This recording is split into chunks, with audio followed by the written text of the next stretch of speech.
College students and others often worry that they don't know grammar. They're concerned that they don't know the rules. It makes them anxious sometimes.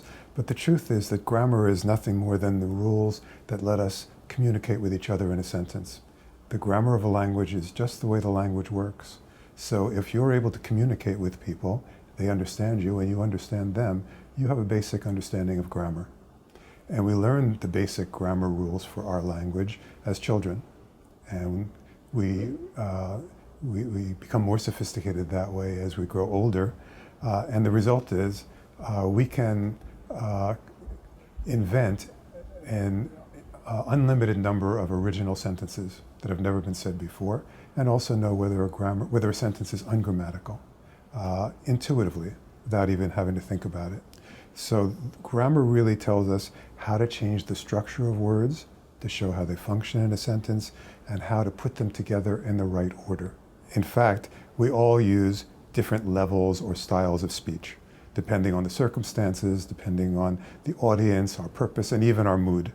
So you wouldn't, for example, use the same sort of language in a job interview with Google that you would if you're watching your team blow a lead in the ninth inning of a playoff game. Similarly, you wouldn't talk to a congressman the way that you would to a misbehaving child, although that depends on the congressman, of course. So one of the levels or styles of English follows the conventions of educated speech and writing, and that employs a formal level of standard English. And that's the grammar, the vocabulary, and the spelling that have the most prestige in any English-speaking country. It's the level of speaking and writing that we find in government, in national media, and it's what we learn in school. In my experience, people who are really, really smart can sometimes have a lot of trouble learning foreign languages, and that means learning the grammar. On the other hand, there is scientific evidence from brain studies that people who are multilingual, and therefore who know more than one grammar system, actually have stronger resistance to brain degeneration later in life.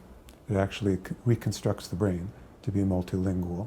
So my personal opinion would be that a high level of accuracy in grammar is a matter of study and perhaps of gift.